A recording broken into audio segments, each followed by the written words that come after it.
my parents didn't pick up my calls for a week. When I reached their house, everything was in shambles. I was about to call the police. When I heard a sound from the closet, my blood ran cold. Inside, there was.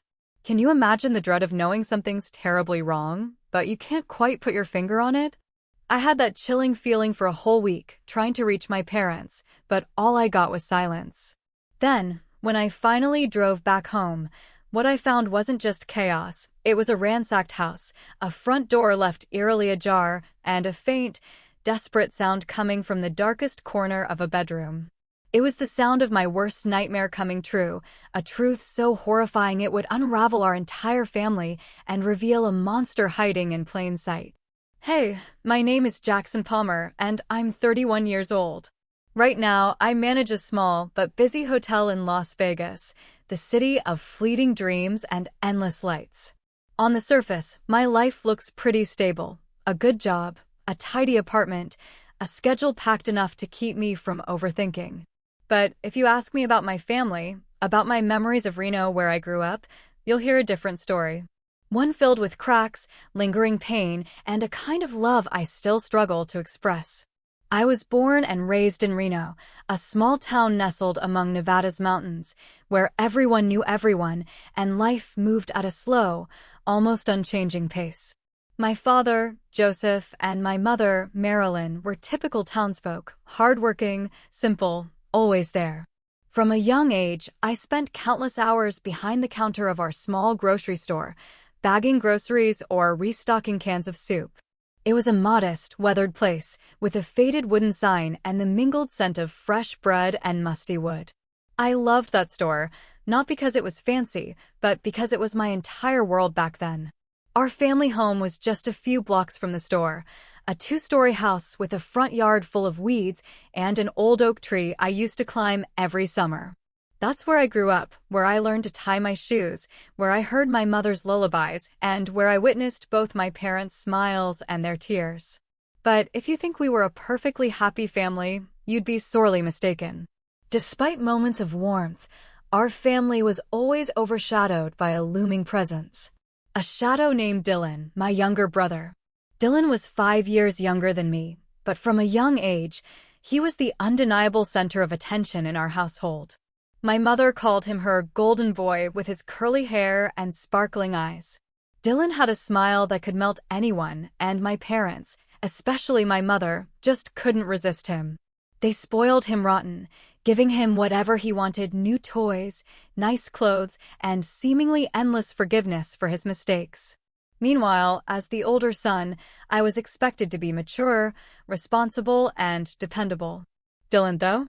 He was allowed to live carefree, as if his missteps were just harmless pranks. I don't blame my parents. I know they loved both of us, just in very different ways. I remember evenings at the store when I stayed behind to clean up while Dylan was taken out for ice cream by Mom. Or the times I got scolded for breaking a glass, while Dylan could spill an entire tray of pastries and only get a pat on the head. These small things, piling up over the years, made Dylan and me grow up like parallel lines, living under the same roof, but never truly connecting.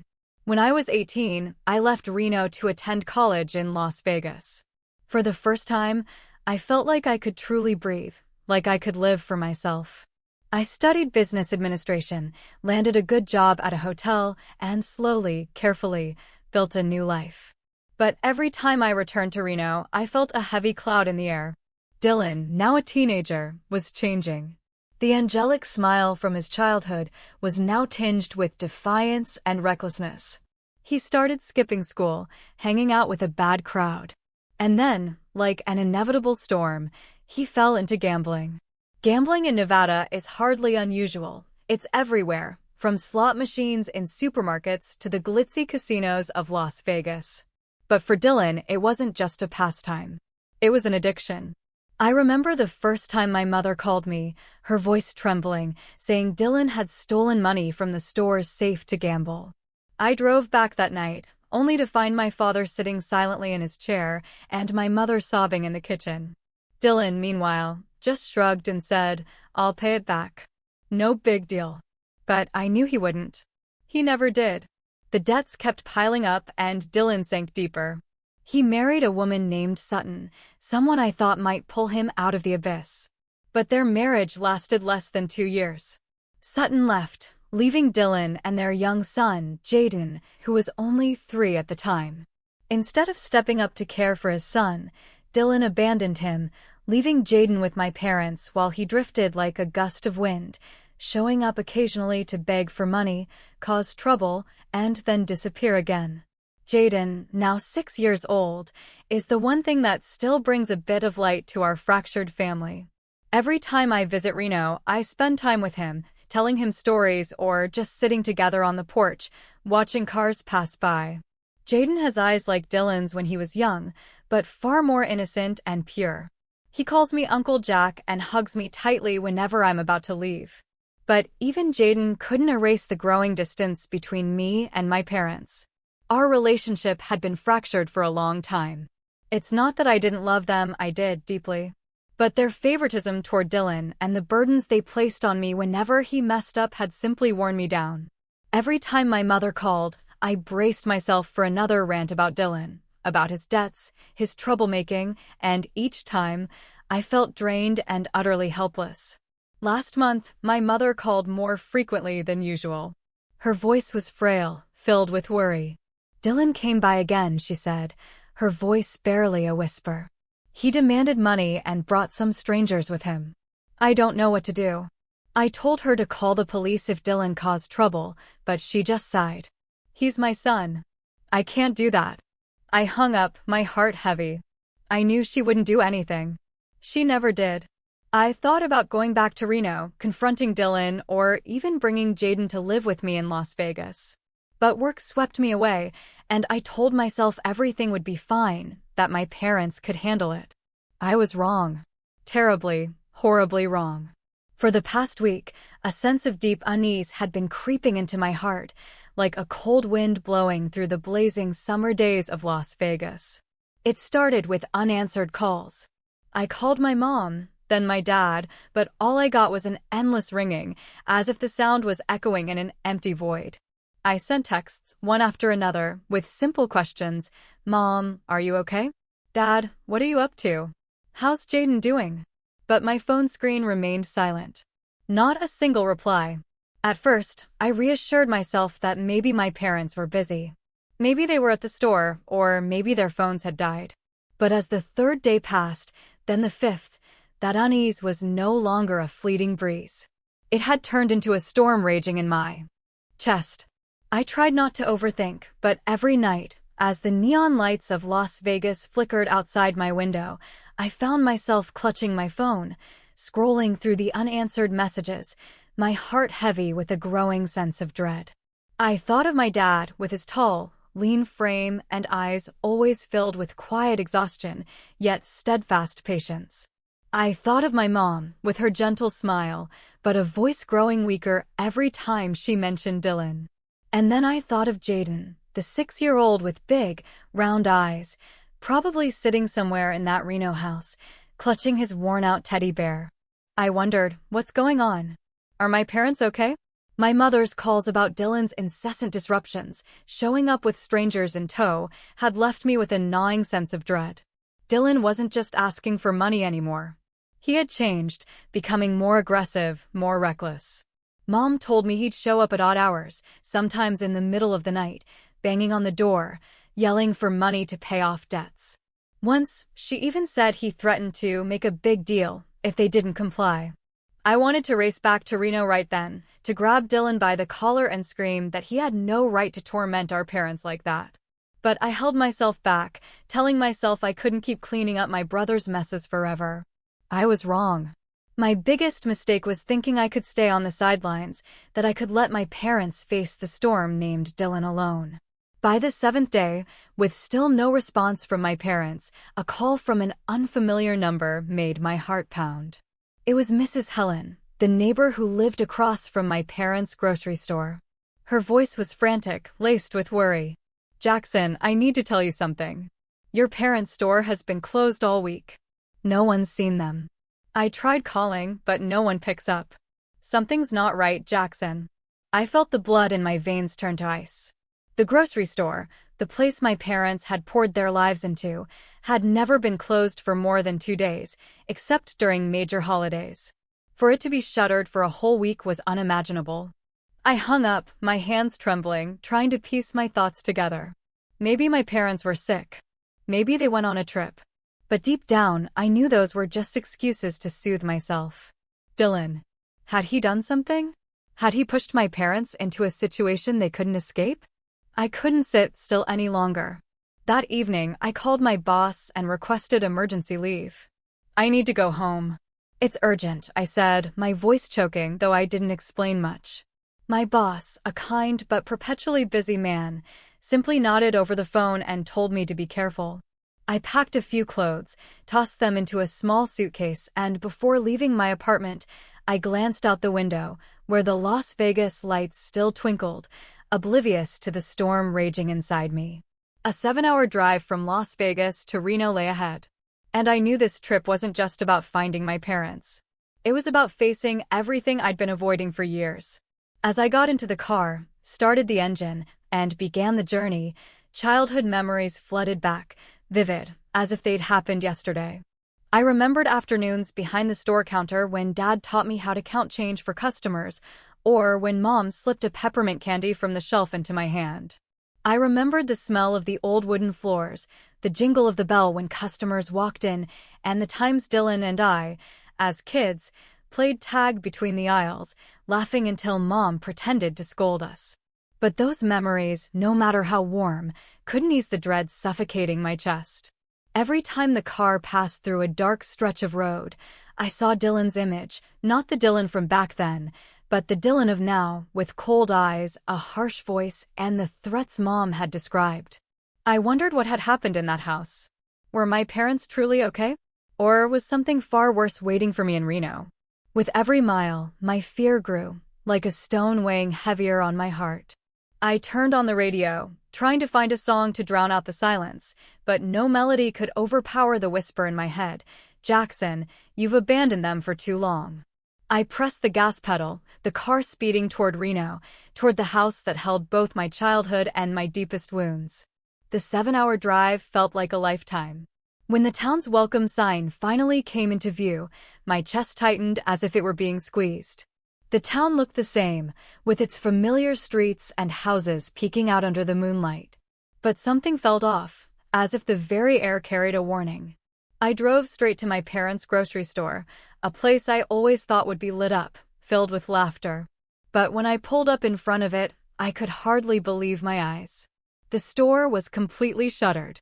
The wooden sign reading Palmer's Grocery still hung there, but it was faded and tilted, as if it, too, was weary from witnessing whatever had happened. Through the window, I saw only darkness, no light, no sign of life. The shelves I used to neatly stock were now swallowed by shadows.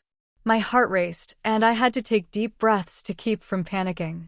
My parents would never close the store for this long. Never. Unless. I didn't dare finish the thought. I started the car again and drove toward their house, a few blocks away. The familiar road that once led me through carefree summer days now seemed endless. Every street corner, every old oak tree, stirred memories. Dylan and me running around, Mom calling us in for dinner from the porch, Dad reading the newspaper in his armchair. But now, those memories only deepened my unease. I didn't want to know what I was about to face. But a bad feeling clung to me like a shadow I couldn't shake. When I pulled up to the familiar 2-story house, my heart seemed to stop. The house was pitch black, not a single light in the windows, not a sound. The front door was slightly ajar, as if someone had left in a hurry.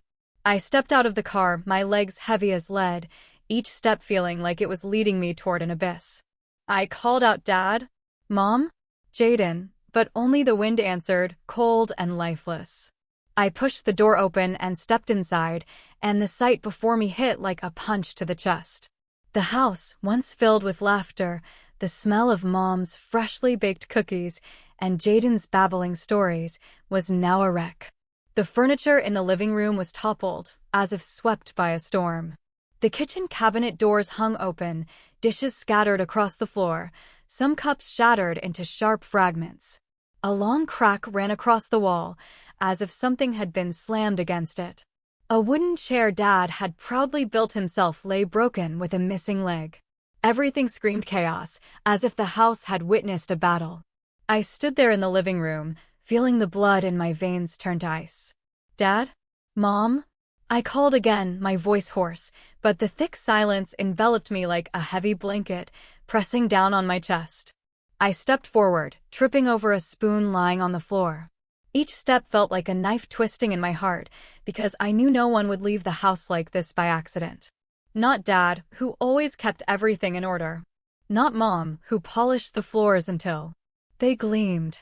And certainly not Jaden, the careful little boy who cherished everything around him. I tried to gather my thoughts, to find a rational explanation. Maybe they'd been robbed. Maybe they'd fled in a panic. Or maybe something had happened to them. Something I didn't dare imagine. I shook my head, trying to push the thought away. I needed to find my parents. To find Jaden. I pulled out my phone, ready to call the police. But at that moment, a faint sound came from the end of the hallway, from my parents' bedroom. A shaky, labored breath, mixed with soft, stifled sobs, like a small animal trying to hide. My heart pounded, blood rushing to my ears. I froze, listening, trying to determine if I'd imagined it. But then it came again, clearer, more desperate. I moved toward the bedroom, my legs trembling. The bedroom door was slightly ajar, and as I pushed it open, a musty smell and cold silence hit me. My parents' bed was untouched, but the blankets were disheveled, as if someone had lain there and left in a hurry. I called out for Jaden, my voice breaking. Jaden? Is that you? Where are you? There was no reply, only the labored breathing, now clearer, coming from the corner of the room. I followed the sound, my heart pounding so hard I thought it might burst. The breathing led me to the old wardrobe, its door slightly open. My hand shook as I reached for the handle, sweat beading on my forehead. I took a deep breath, trying to steady myself, but fear clung to me relentlessly. I whispered, as if to reassure myself, "It's going to be okay, Jackson. Just open the door." But deep down, I knew nothing was okay. The wardrobe door creaked sharply as I pulled it open, the sound slicing through the room's heavy silence. The darkness inside swallowed the faint light from the hallway. But then, amid the jumble of hanging clothes and the musty smell of old wood, I saw a small figure curled up in the corner. My eyes strained to adjust. And when the light finally fell on it, I froze. It was Jaden, my 6-year-old nephew. With those clear eyes I always cherished, but now he was no longer the Jaden I knew. He sat huddled, clutching his tattered teddy bear, the one my mother had given him when he was a baby. His clothes were crumpled and filthy, as if he'd been wearing them for a week.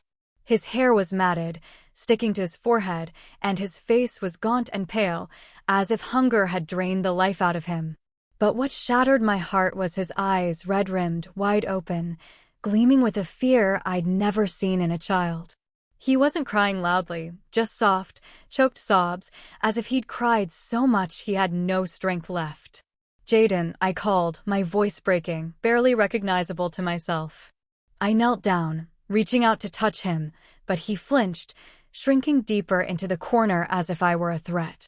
The teddy bear was clutched so tightly I feared it might tear. "Jaden, it's Uncle Jax." "You're safe now," I said, my voice trembling, trying to stay calm even though my heart was screaming. But Jaden didn't respond. He just stared at me, his panicked eyes searching for something, someone to trust, to hold on to. Slowly, I reached out again, gently touching his shoulder this time. He didn't pull away, but his body shook violently, like a dry leaf in a cold wind. "What happened? Where are Grandma and Grandpa?" I asked, my voice catching, fighting back tears. I needed to know. I needed to understand why the house was in ruins, why my parents weren't here, and why Jaden was hiding in a wardrobe like a wounded animal. But Jaden said nothing. He just stared, his red eyes wide. And then, as if his last bit of strength had given out, he collapsed into my arms. His small body felt weightless, so frail. I was afraid a tight hug might break him. I held him close, feeling his rapid breaths against my shoulder, and in that moment, A pain deeper than anything I'd ever known washed over me. This boy, my beloved nephew, had endured something horrific. And I, the one who should have protected him, hadn't been there when he needed me most. I lifted Jaden, his body limp in my arms. "It's okay. I'm here now," I whispered, unsure if I was comforting him or myself. I scanned the room again, hoping for any sign of my parents, a note, a clue, anything. But there was only silence and chaos. The house, once my sanctuary, now felt like an abandoned battlefield. I couldn't stay any longer. Jaden needed help, and I had to get him out of this place. I carried him to the car, laid him on the back seat, and wrapped him in a thin blanket I found on the couch. His eyes were closed, his chest rising and falling faintly as if he were clinging to life. I jumped into the driver's seat, started the car, and sped toward the nearest hospital, my heart pounding as if it might burst. The 10-minute drive to the hospital felt like a century. I kept glancing at Jaden in the rearview mirror, terrified he might slip away completely. "Hang on, buddy," I muttered, my voice breaking. "I won't let anything happen to you." But in my mind, questions swirled like sharp blades. Where were my parents? What had happened in that house? When I pulled up to the emergency room, I practically shouted for the nurses. "Help! My nephew. He's not okay." A team of doctors and nurses rushed over, wheeling a stretcher to the car. They gently lifted Jaden onto it, and I stood there, helpless, as they whisked him inside. A nurse, her eyes filled with concern but professional, asked me about Jaden's condition, but I could only shake my head, unable to answer clearly. I don't know. I just found him in a wardrobe. He hasn't said anything. Please save him." In the emergency room, the doctors worked quickly. They hooked Jaden up to N4, checked his heart rate, and measured his blood pressure while I stood in the hallway, watching through the small window in the door. Jaden lay there, so small and fragile, like a bird with broken wings. A doctor emerged, his face grave. "The boy is severely dehydrated and malnourished, likely from days without food or water," he said. "He's also experiencing significant psychological trauma. We'll keep him here for observation. But can you tell us anything about what happened?" I shook my head, overwhelmed by helplessness. "I don't know," I whispered. "I just got home and found him like that." Deep down, I knew I couldn't stop here. Jaden had survived. But what about my parents? The wrecked house. The signs of violence. The eerie silence. I clenched my fists, anger and pain surging like a fire. I had to go back to that house. I stood in the hospital hallway, peering through the small window where Jaden lay.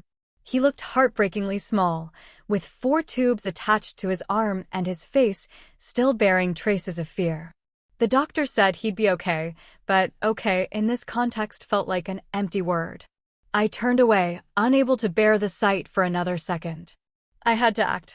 I had to find my parents. I called a friend from the hotel, asking him to cover my work for a few days. "I don't know how long this will take," I said, my voice hollow. He didn't ask questions, just told me to take care of myself and promise to handle everything. I hung up, feeling like I was severing a piece of my normal life in Las Vegas to step into a nightmare with no end in sight. Back in the car, I drove to my parents' house. The Reno night was cold, and the faint moonlight cast an eerie glow on the familiar streets, making them feel alien. When I pulled up to the house, a chill ran down my spine. I stepped inside, careful not to touch anything. The house was as I'd left it, furniture toppled, dishes shattered, the crack on the wall like a grim reminder of what had happened. I stood in the living room, breathing in the heavy air, searching for any clue, any sign to understand what had happened to my parents. I walked through each room, checking every corner but avoiding touching anything. I knew if something serious had occurred, the police would need the scene untouched. In the kitchen, I spotted a family photo frame on the floor. I looked down at the cracked glass, my heart clenching at the sight of my parents' smiles, mine, and even Dylan's from when we were kids. The photo was taken on a summer day when we were still a family, before everything fell apart. I pulled out my phone, my hands trembling as I dialed 911. "I need to report a missing persons case," I said when the dispatcher's voice came through. "My parents. They're not at home. And my nephew, I found him in critical condition. The house, it's been ransacked. Please come. Quickly. My voice choked, each word feeling like it was being wrenched from deep inside my chest. The dispatcher asked basic questions: address, my parents' names, the state of the scene, and I answered mechanically, my mind blank. They told me to wait, that they would be there soon. I sat on the old sofa, trying to stay calm, but my hands wouldn't stop shaking. I scanned the room, desperate for any clue. My dad's jacket hung on the coat rack, but its pockets were empty. In the kitchen, a cold cup of coffee sat on the table, as if Dad had left it mid-sip. Everything in the house seemed to tell a story, but I couldn't decipher what it was saying. 15 minutes later, the red and blue lights of a patrol car flashed outside, illuminating the quiet street.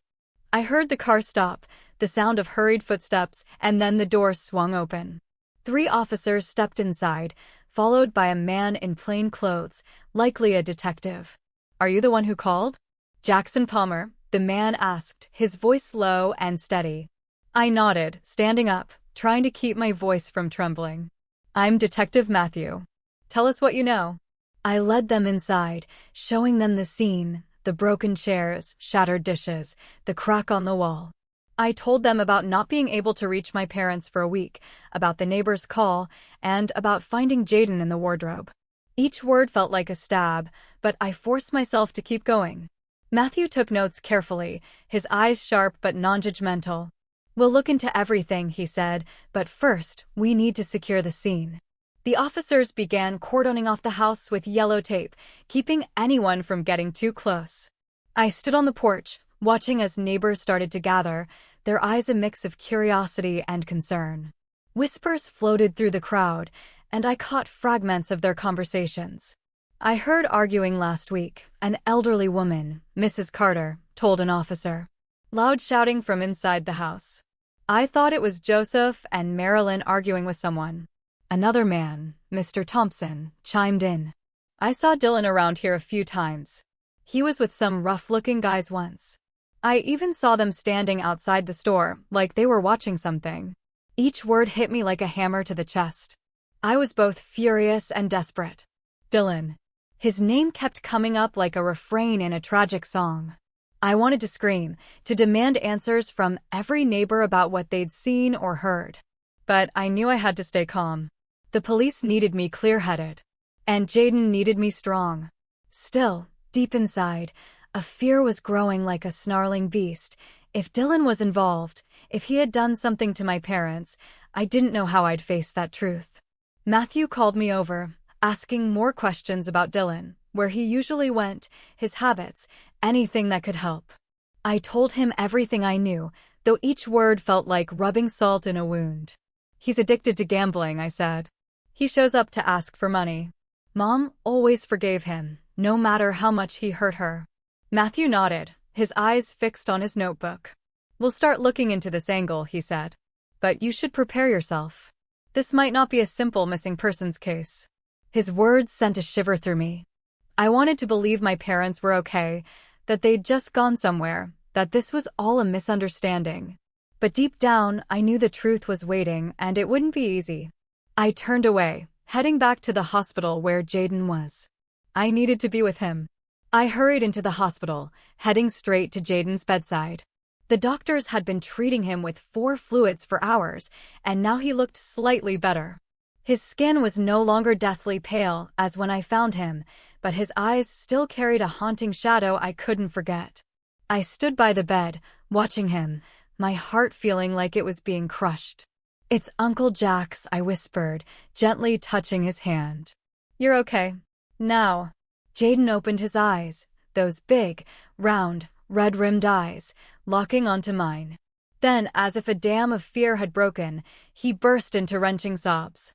His cries were raw, desperate, as if he'd been holding them in for too long. He reached out with his small hands, clinging to me, his fingers gripping my shirt as if afraid I'd vanish.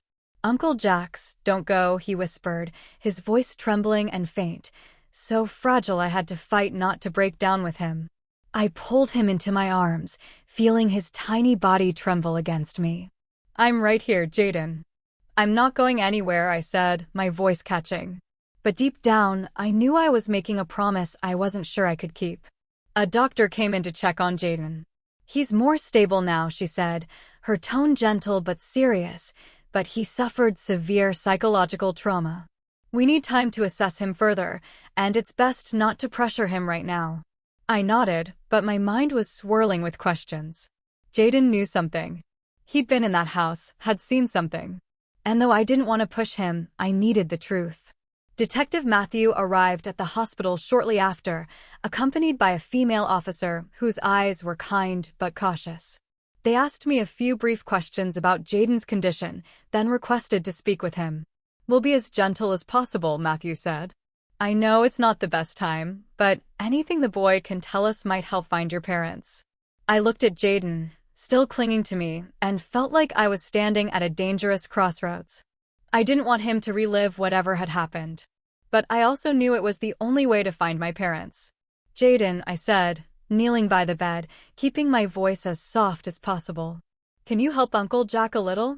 These people are police officers, and they want to find Grandma and Grandpa. Can you tell us what happened?"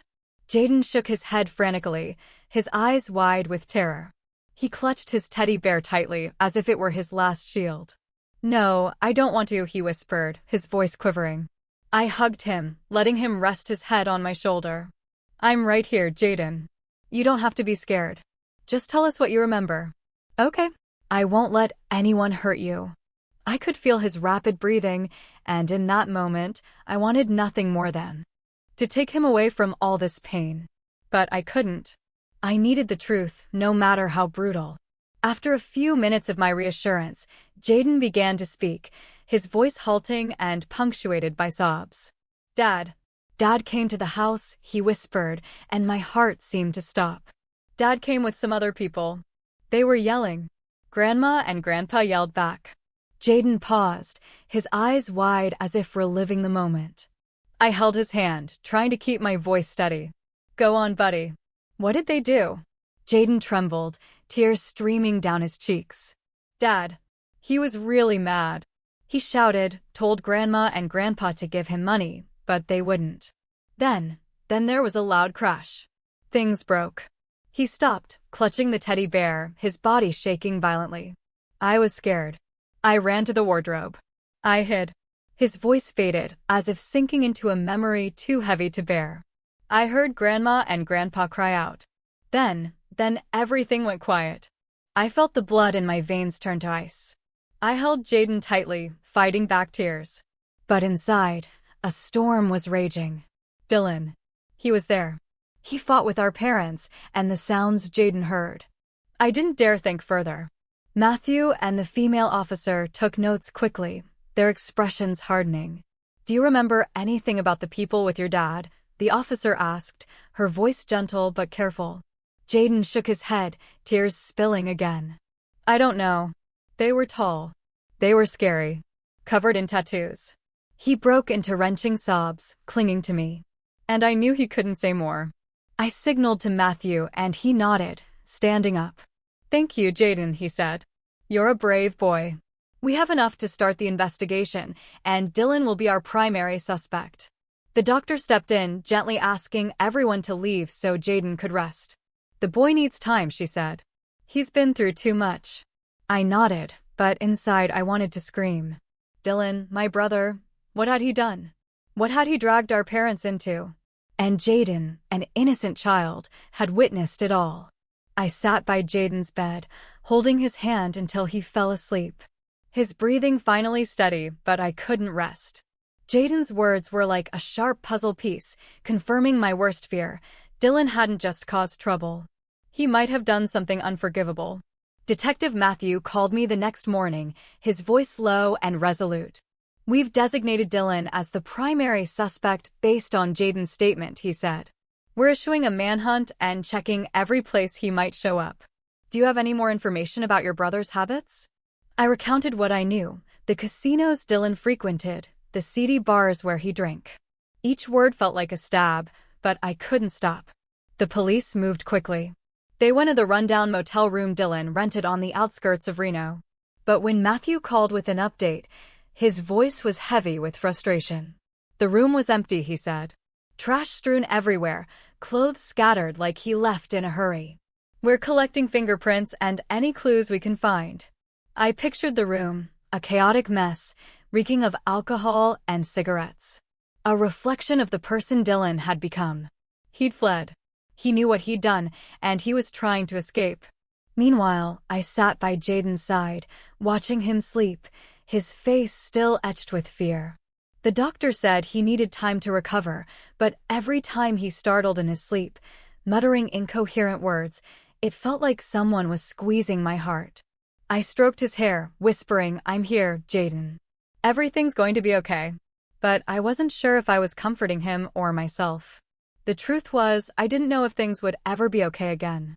The police continued to track Dylan's trail. They visited the casinos and bars in Reno where he was a regular. A bartender at the Rusty Nail told Matthew that Dylan had shown up a few days ago, frantic, downing drinks, and muttering about needing money fast. He looked like he was being hunted, the bartender said, bloodshot eyes, constantly looking over his shoulder like he was scared of someone following him. Then he left without paying for his drinks.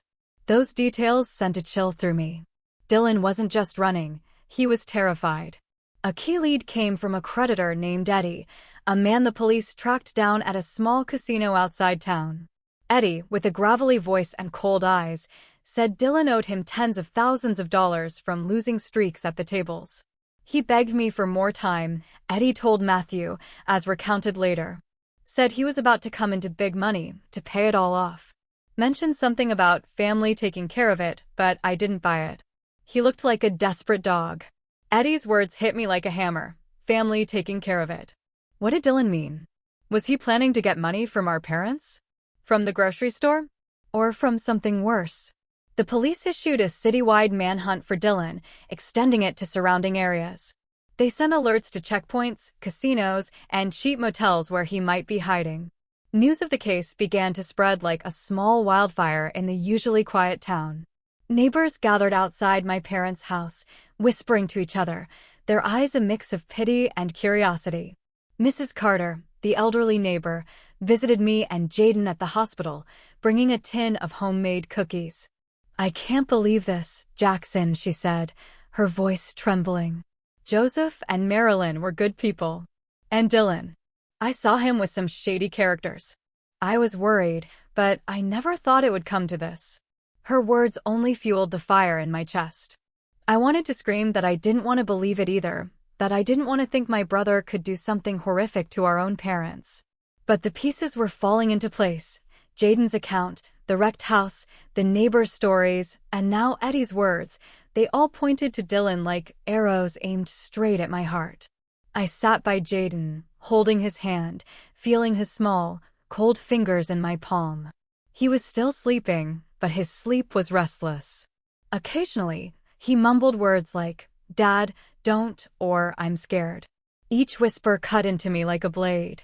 I thought about the years Dylan was coddled, defended by Mom, forgiven by Dad.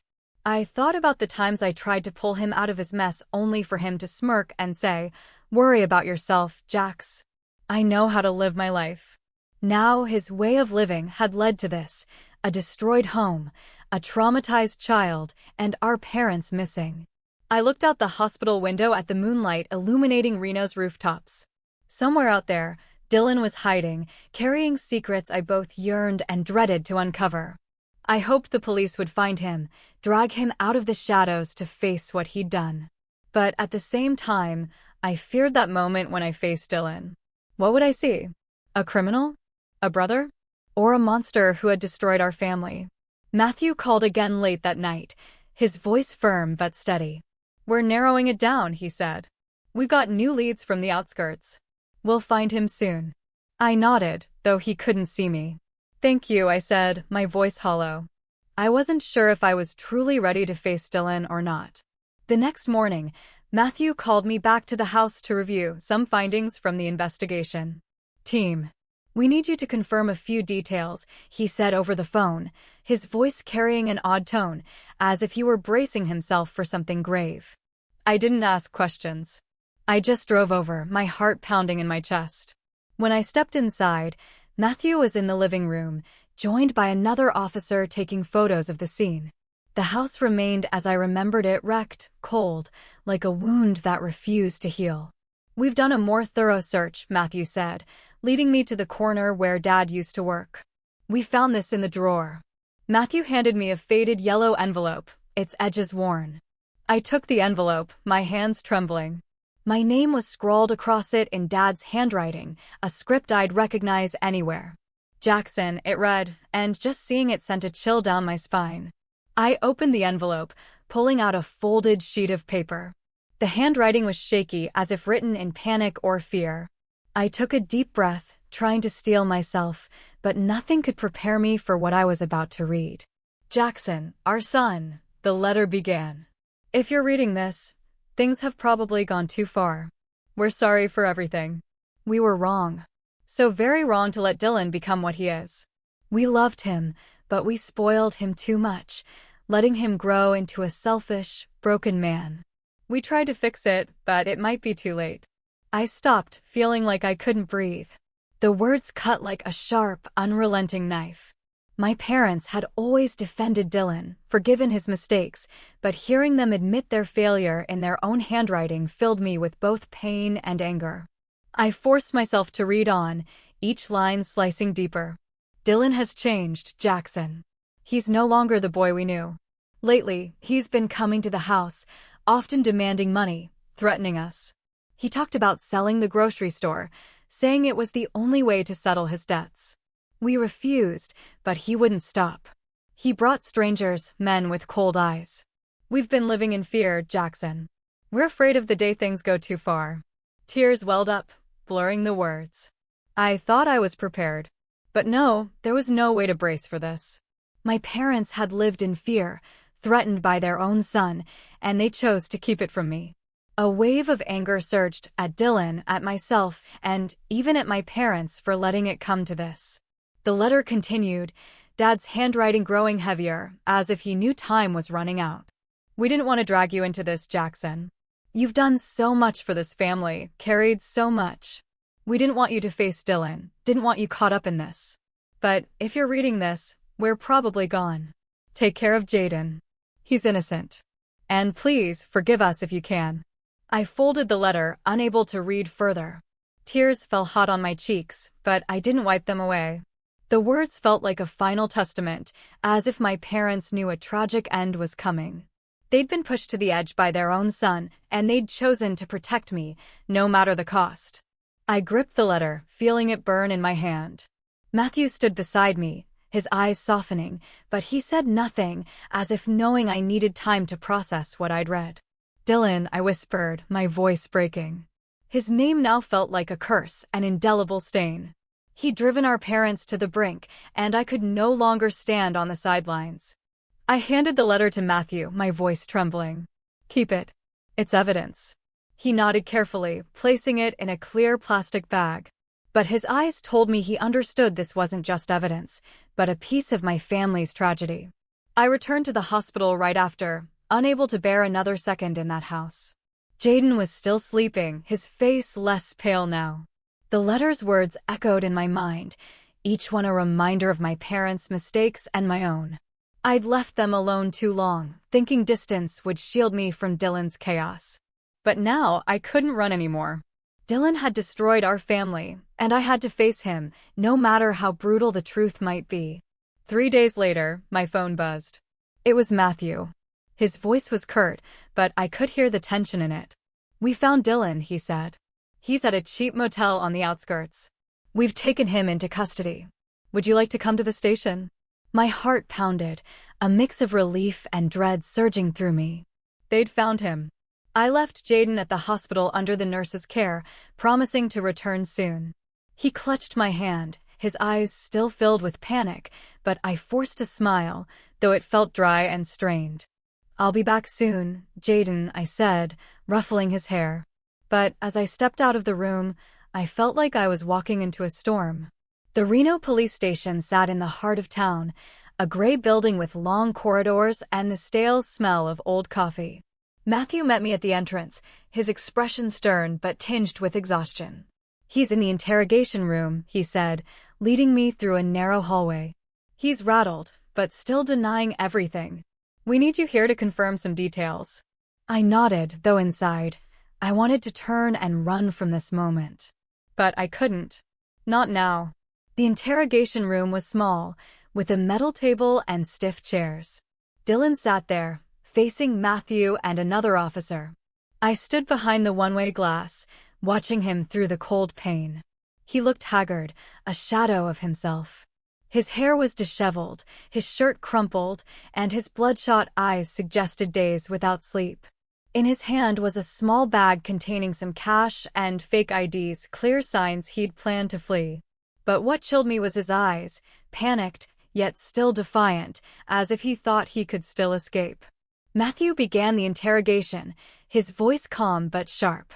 "Dylan, we know you were at your parents' house last week. We have statements from your son, from neighbors, and from a creditor. What did you do?" Dylan kept his head down, his hands clasped tightly, but his mouth stayed stubborn. "I just went to ask for money," he said, his voice weak. "We argued, sure, but then I left. I didn't do anything." I clenched my fists, my nails digging into my palms until they stung. He was lying. I knew it. Matthew knew it. And the room itself seemed to know it. Matthew didn't flinch. He placed a stack of documents on the table, including my parents' letter and photos of the wrecked house. "You sure about that, Dylan?" he asked, his voice cold as steel. "Jaden said you came with some men. You fought with your parents, and he heard things breaking, loud crashes. How do you explain that?" Dylan shifted in his seat, his eyes darting away. "The kid's making it up," he muttered, but his voice trembled, as if he knew he was losing ground. And Matthew pressed on, his tone growing sharper. "We also have a statement from Eddie, your creditor. He said you promised big money to pay off your debts. Where was that money coming from, Dylan? Your parents' store? Their house?" I stood behind the glass, feeling the ground crumble beneath me. Each of Matthew's words was a puzzle piece, forming a horrifying picture. Dylan bowed his head, silent, but I could see his shoulders trembling. He was breaking, and I both wanted to scream at him and run from what I was about to hear. Suddenly, Matthew's phone buzzed. He answered, his calm demeanor instantly replaced by a grave intensity. The room fell silent as he nodded a few times, then hung up. Matthew stood, his voice dropping, each word heavy like a hammer strike. "Dylan, I just got a call. The crime scene team found the bodies of Joseph and Marilyn Palmer in a vacant lot not far from their house. Both were brutally attacked. Evidence at the scene matches what we found in the house and Jaden's statement. Do you have anything left to deny?" I felt the world stop. Bodies. My parents. I gripped the chair's edge, my head spinning. Their letter, with its trembling words, now became an unbearable truth. I wanted to scream, to shatter the glass and grab Dylan, but I couldn't move. I just stood there, frozen, tears streaming down my face without me even noticing. Dylan looked up, his face pale as death. "No, it wasn't," he stammered, but his voice faltered, as if he didn't believe his own lie. Matthew didn't give him a chance. He slid photos of the crime scene across the table on his phone, images I knew I couldn't bear to see, but I knew they were real. "Anything else to say, Dylan?" Matthew asked, his voice now a razor's edge. Dylan broke down, his sobs echoing in the small room. He buried his face in his hands, shoulders shaking. And then, as if his last strength had drained away, he confessed. I didn't mean to," he said, his voice breaking. "I just wanted money. I needed it to pay my debts, but they wouldn't give it to me. They yelled, called me a disgrace. I lost control. I hit them. I didn't know what I was doing until they were lying there, not moving. I felt my heart tear apart. Dylan, my brother, once Mom's golden boy, had beaten our parents to death." He continued, his voice trembling as if trying to justify his crime. I panicked. I called some guys from the casino. We buried them in the lot. I thought if no one knew, I could sell the store, the house, pay off my debts, and start over. The room was stunned. Matthew kept his face stoic, but I saw his hand tighten around his pen. The officer beside him shook her head as if unable to believe it. And I I just stood there, staring at Dylan through the glass. He was no longer my brother. He was the monster who killed our parents, left Jaden in terror, and destroyed everything our family had. I turned away, unable to look any longer. Tears streamed down my face, but I didn't wipe them. Rage and grief burned together in me, an unquenchable fire. I wanted to scream at Dylan, to demand why he could do this to our own family, but I knew no answer would ease this pain. Matthew stepped out, placing a hand on my shoulder. "I'm so sorry, Jackson," he said, his voice softer. "We'll bring him to justice, and you should prepare to identify your parents' bodies at the morgue." I nodded faintly, my heart empty. I didn't know how to face this loss. My parents were gone, and Dylan, the brother I once knew, had taken them from me. Dylan's trial took place just a few weeks later. I didn't attend. I couldn't face his face, couldn't hear his horrific confession again. Matthew updated me over the phone, his voice steady but laced with empathy. Dylan was sentenced to life in prison without parole. He would spend the rest of his days behind bars, paying for the crime he committed. But that sentence didn't bring my parents back, didn't erase the painful memories Jaden carried, and didn't mend the cracks in my heart. I arranged my parents' funeral on a quiet afternoon in Reno. The small church our family used to attend on weekends was filled with people. Neighbors, friends, and regular customers from the grocery store came to pay their respects, bringing white chrysanthemums and heartfelt condolences.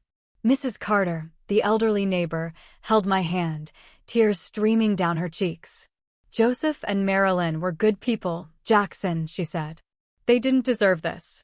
I could only nod, unable to speak, afraid that if I opened my mouth, I'd break down completely. The funeral was somber, with only the sound of the wind rustling through the oak trees in the cemetery and the murmur of prayers. I stood before their graves, feeling like the world had collapsed. But I forced myself to be strong. For Jaden. After the funeral, I took Jaden to live with me. Before my parents' graves, I knelt, placing my hand on the cold headstones and whispered, "I promise to take care of Jaden like my own son. I won't let him suffer anymore." The wind blew, carrying a strange sense, as if my parents were listening, smiling from somewhere far away. I took Jaden's hand, leading him away from the cemetery, and in that moment, I knew this was a promise I would keep at all costs. The first days in Las Vegas weren't easy. Jaden was still haunted by what had happened. He woke up crying every night, calling for his grandparents. I held him close, singing the lullabies Mom used to sing, though my voice cracked with tears. "I'm here, Jaden," I whispered. "I won't leave you alone." I spent every spare moment with him, playing, telling stories, trying to bring some light back to his eyes, still shadowed by darkness. Slowly, with patience and love, Jaden began to smile again. His smiles were faint, but to me, they were like sunlight breaking through a storm. I decided to sell the grocery store and the house in Reno. Those places held too many painful memories. I couldn't keep them, couldn't let those memories continue to trap us.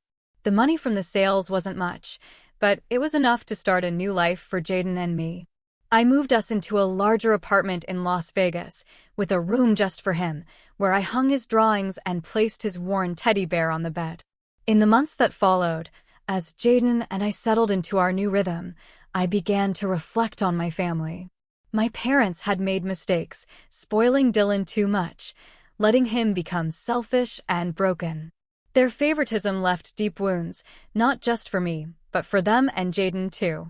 But I also realized that despite our family's flaws and fractures, love and responsibility were the foundation that held us together. I learned a painful lesson. Blind indulgence and neglect can push a child down a destructive path, even to tragedy. But I also believed that with love and responsibility, I could save a life, Jaden's life. One evening, as the neon lights of Las Vegas lit up the sky, I held Jaden's hand, walking him down a bustling street. He pointed at the lights, giggling at a fountain that changed colors. I looked at him, and for the first time in months, I felt a stillness in my heart. No more nightmares. No more echoes of Dylan's shouts. No more painful memories of Reno. Just me and Jaden, uncle and nephew, walking together under the bright, hopeful glow of this city. I knew the road ahead wouldn't be easy. Jaden would still have nights when he woke crying, and I would carry the scars of what Dylan did. But I was determined to build a new family, one without violence, favoritism, or betrayal. A family built on love, where Jaden could grow up without fear, where I could keep my promise to my parents and to myself. As we stopped by a fountain, Jaden looked up at me, his eyes sparkling. "Uncle Jax, can I stay with you forever?" he asked, his voice small but full of hope. I knelt down, hugged him, and smiled, though tears welled in my eyes. "Forever, Jaden," I said. "You and me. We're family." Our story had closed under the radiant lights of Las Vegas. But in my heart, there was only stillness and resolve. I would not let our family's tragedy repeat. I would give Jaden the life he deserved. And I would honor the meaning of family, not through blind indulgence, but through love and responsibility. That was the legacy I wanted to leave, not just for Jaden, but for my parents, who loved us, however imperfectly. This whole journey has changed me forever, and honestly, sometimes I still struggle with it all. I wonder, what would you have done in my place? How would you navigate such an impossible betrayal and still find the strength to build a new future? Tell me what you think in the comments below. I really want to hear your thoughts.